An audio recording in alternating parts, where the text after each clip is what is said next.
Good afternoon and welcome to the history programme here on Destination Uri. And yesterday we had the Minister for Social Development, Nelson McCausland, in Uri to officially launch the second phase of the Public Realm Scheme.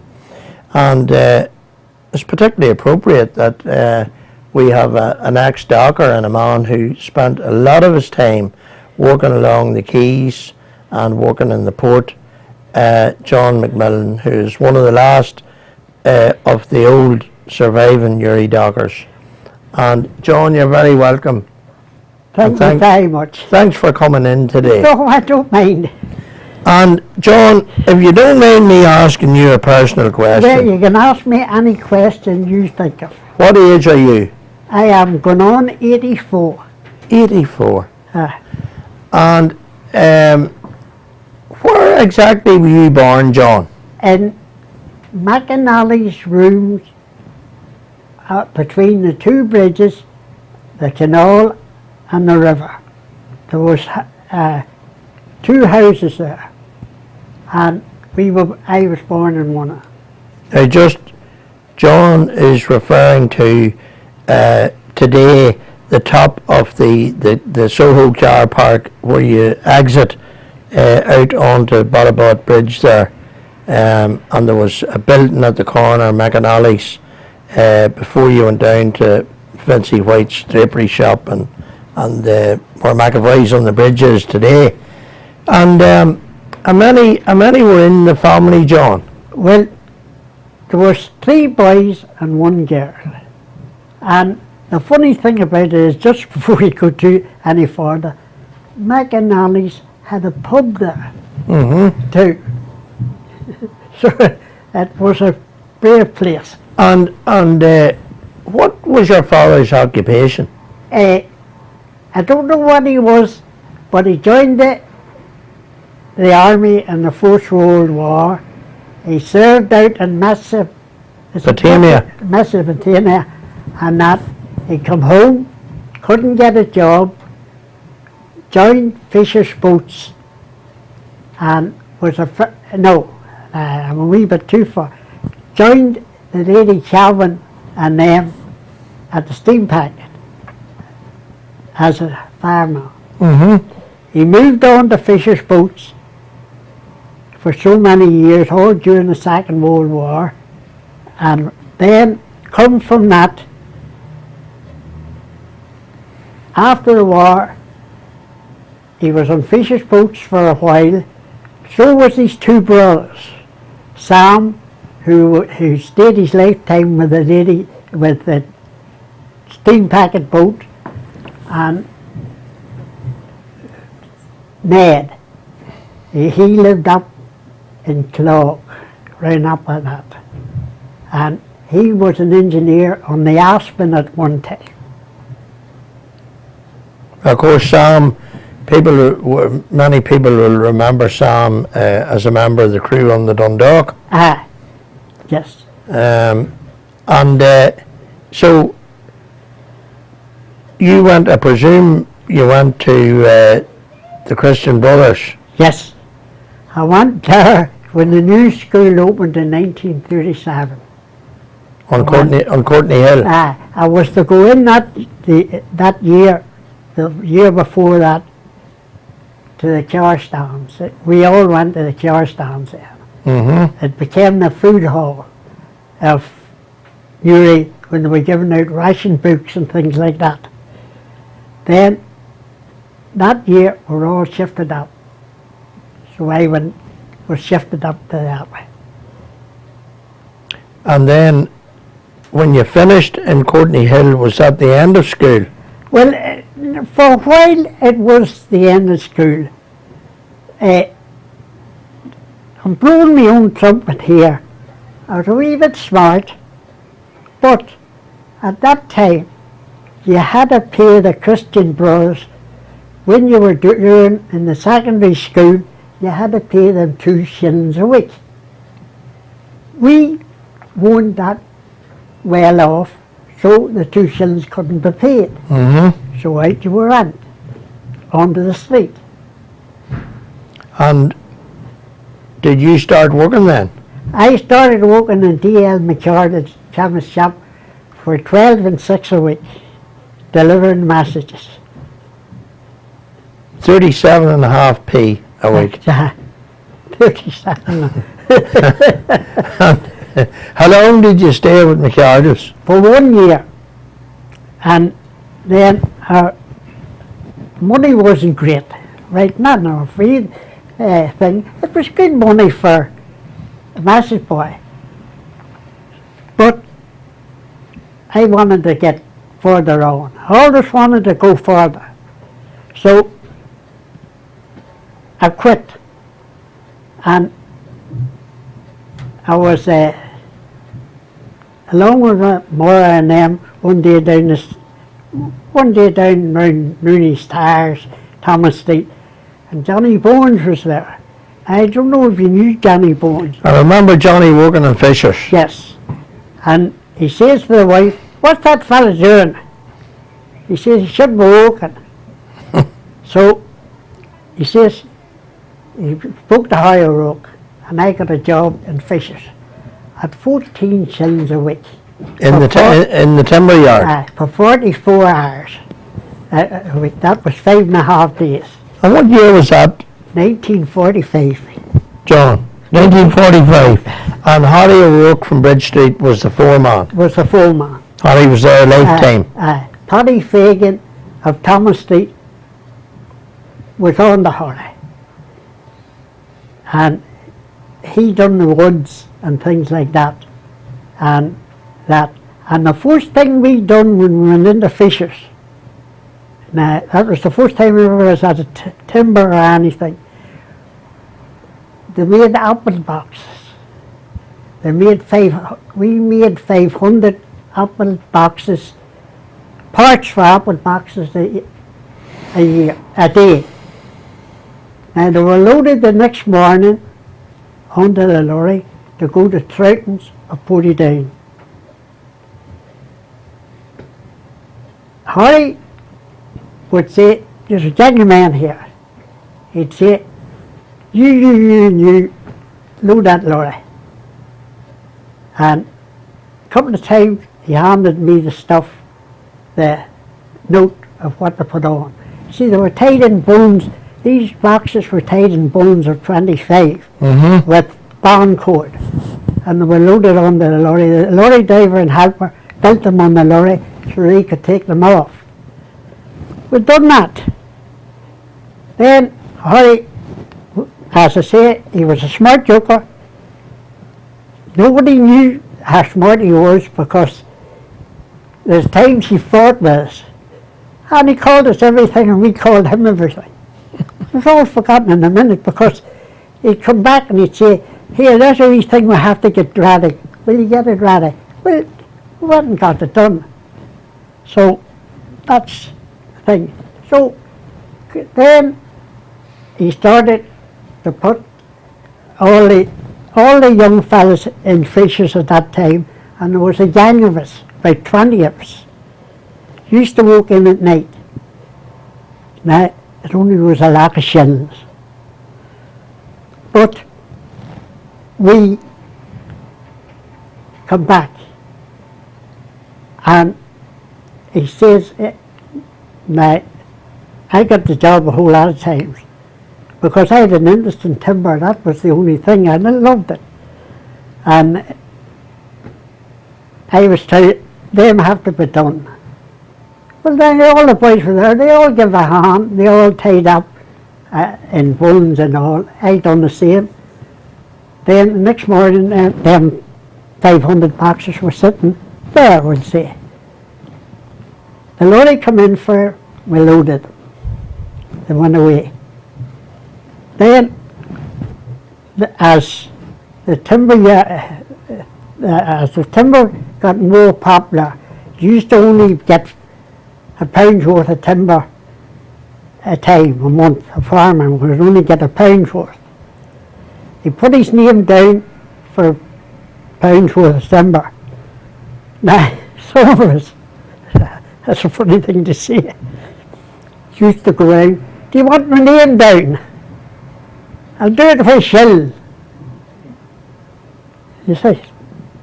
So, the farmer would take you and give you a shilling for putting your name down. You got a pound worth of timber on your name.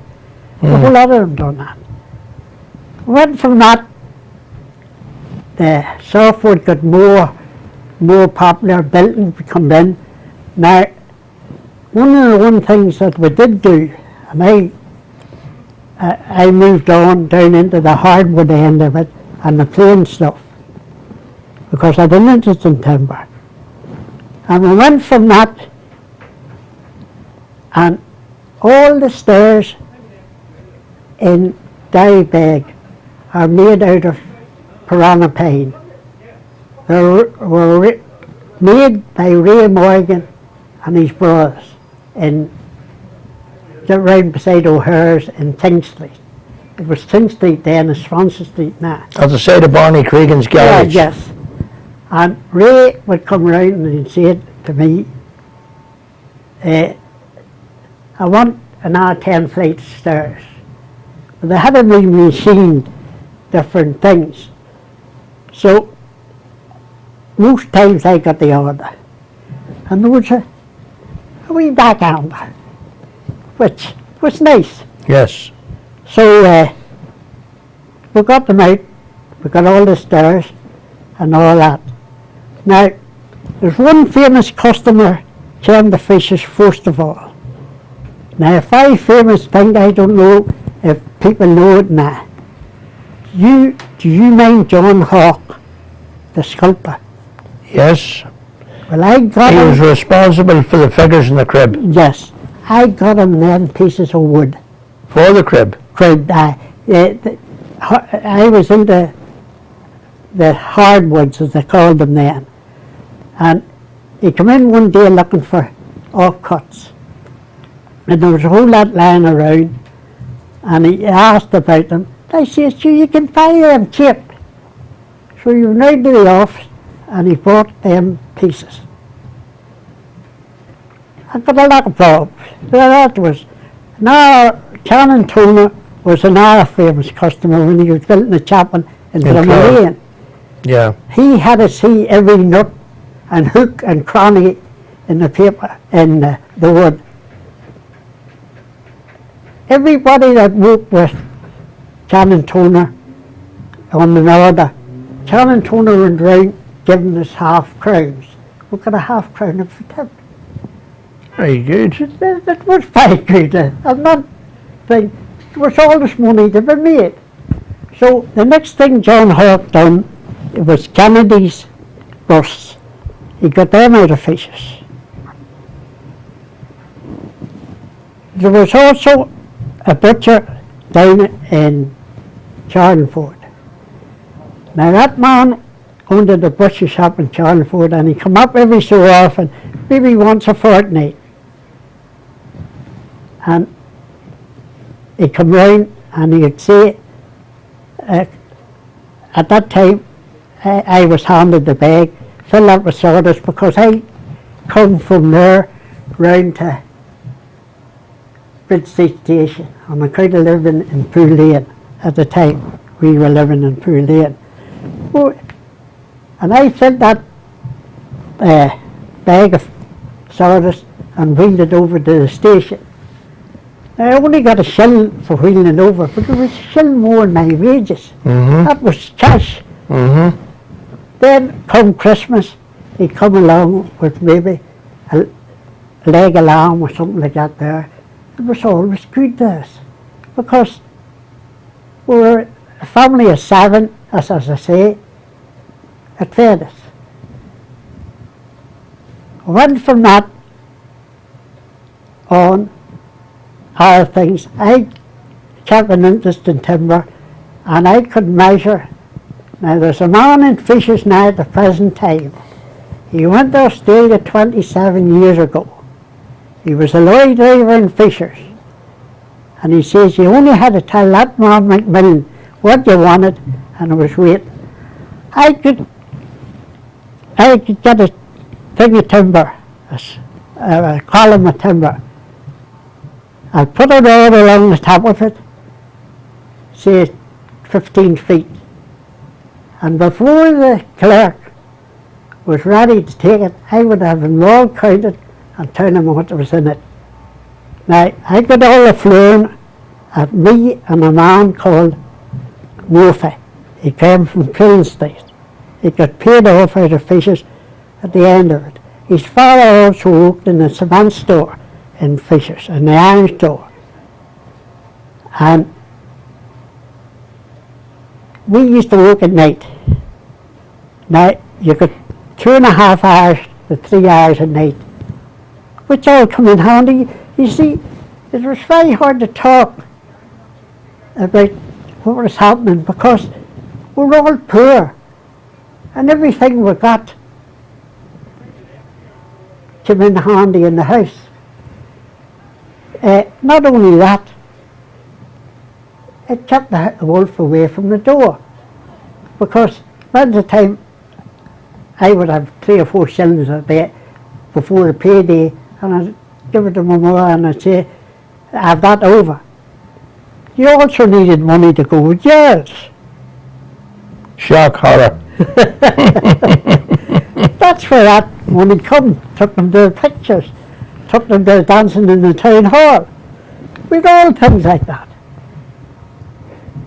Now at this stage, John, you were living in Pool Lane. The family had moved to Pool Lane. Pool Lane, to Pool Lane. And of course, Pool Lane, Thomas Street, Rooney's Terrace were all, that area was synonymous with people working, the girls in the mills, Yes. and the lads were either seamen or they worked about the docks. Yes. The same, every man nearly was a docker. Yeah. The Rices, the O'Hanlons, it's very hard to remember their names, but they were all on the docks. Then you had McMillan's, Duffy's. Well, what happened to me, how I got on then, as I say, I asked to get paid off out of Fishers. Because of the 2 handicapped children, the wife couldn't manage. And I said, look, I'll get out and we'll have a few months off. So I got out, and before that, Tommy Griddles, JP, was managing director of Fishers. Mm-hmm.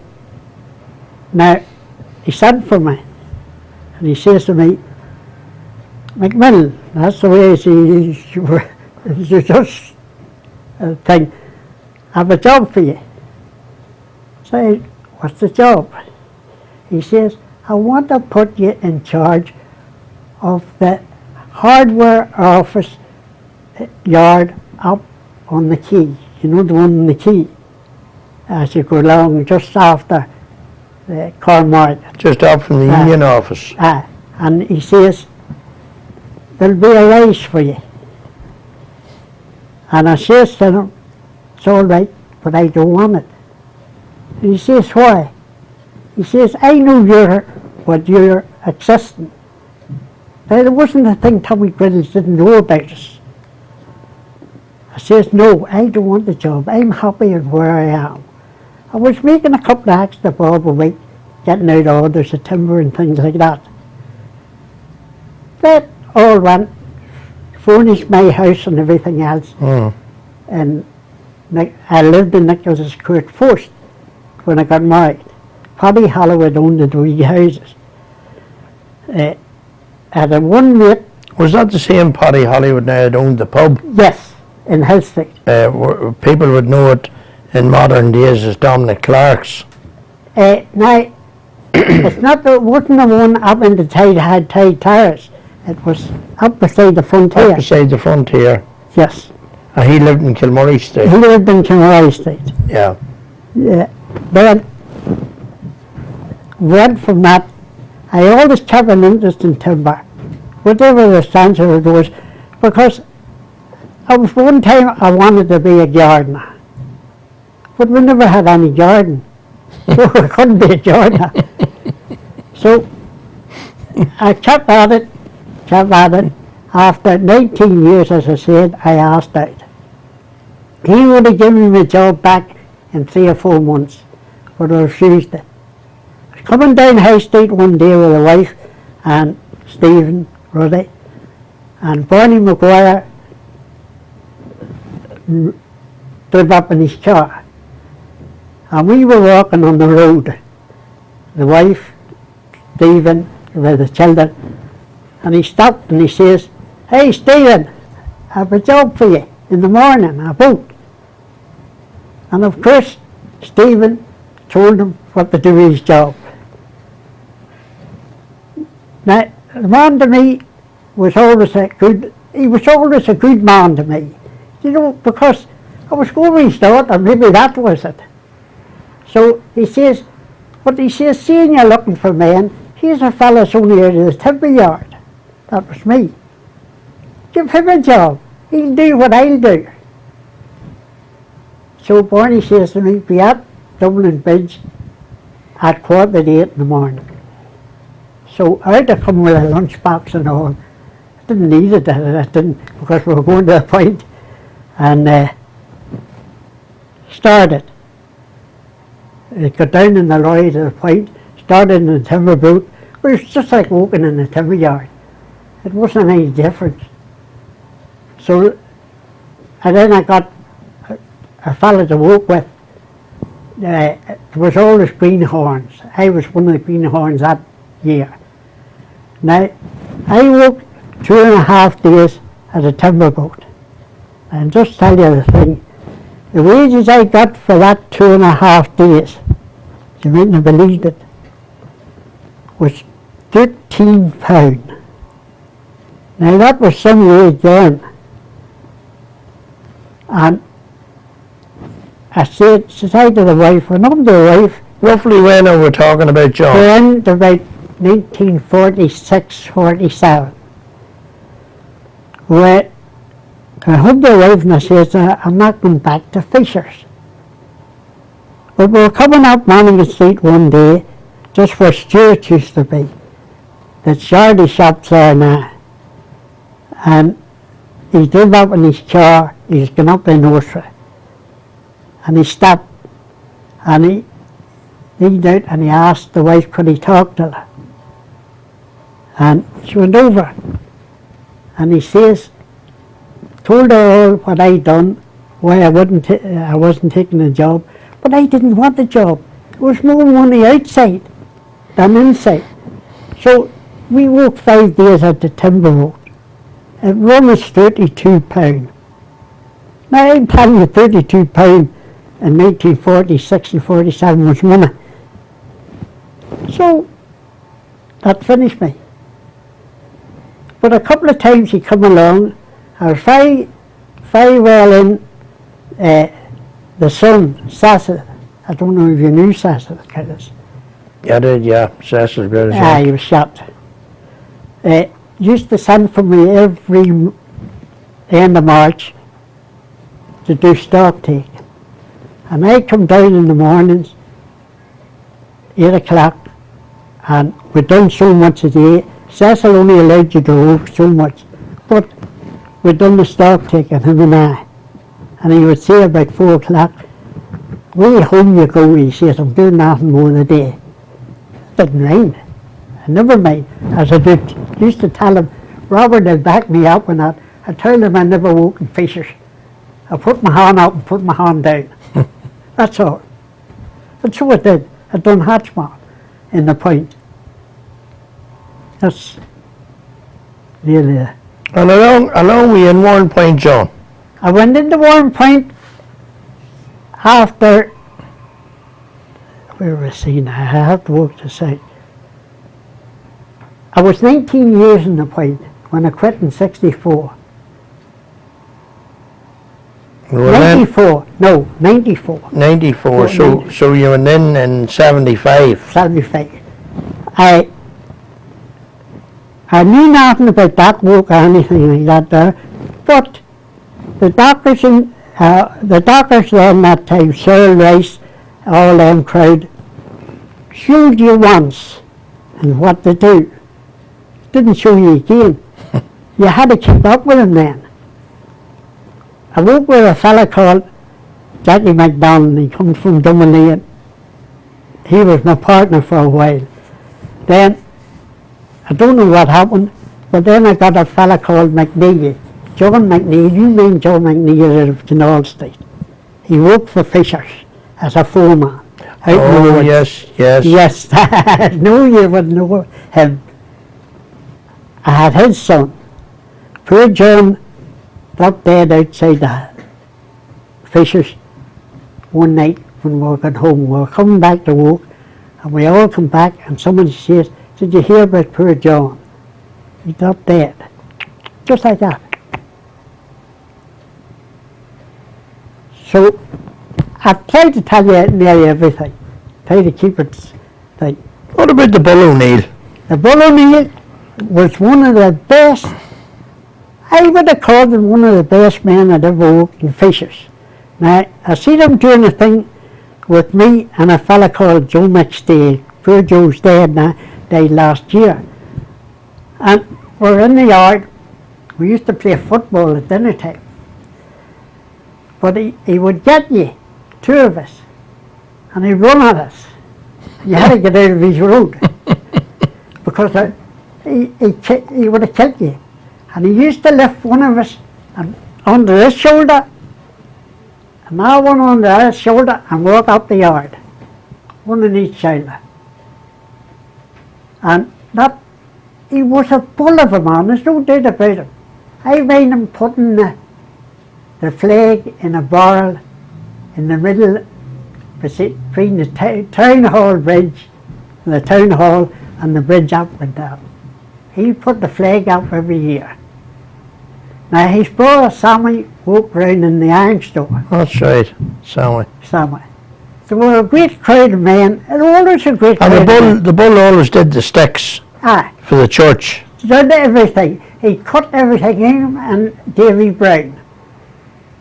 They got these, they sold them, they cut them down, they cut them up, and they sold them for firewood. Now if you give them a hand, you got a load of blocks. Now, once again, there was ways wind means. I seen me getting blocks dumped outside our door and pulled in. But they all come in handy. Now, there was also, every boat that come in, there was what is known as dunnage on it. There was pieces of timber that tightened its cargo. We used to get them. I used to get one of the farmers, as we called them,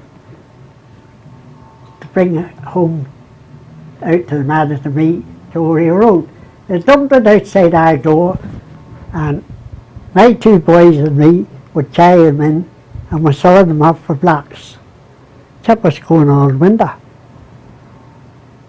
Another wee perk. Another wee perk, that's all it was.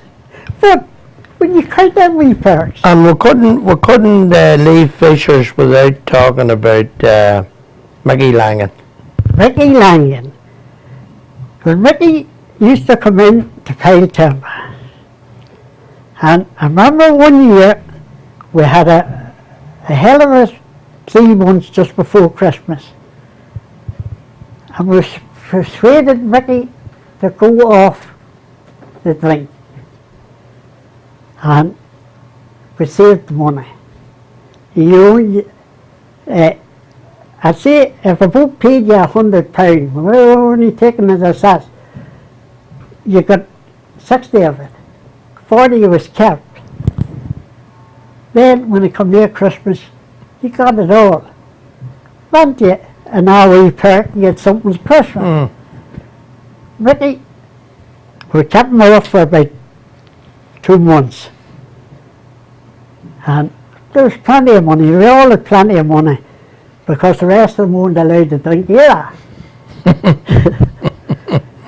Till I was going home one Saturday night from the mother-in-law's, and we stopped down the Swedish shop at the bottom of Hill Street, O'Hagan's. And I says to the wife, say, go in there and get a couple of bars of things for the wee ones. And then a standing order in certain shops in the town. When I had money, I bought sweets. So the wife goes in, and this man comes staggering out. Cabbage under this hand, big piece of ham under this hand. Says, McMillan, he says, what are you doing? Say, I'm going home. Where I get the children? He was rattled. He broke it, he couldn't last Christmas. God help Mickey, he ended up in the nursing home up in... Ashgrove. No, not Ashgrove. Ardmain. Ardmain. He's passed away since. He's passed away since. There's few of us left. Now, the only ones I know is a fella called Paddy McMillan. Paddy lives down Bow Street somewhere. He was a great footballer. There's a fella called Billy McCall. He lives up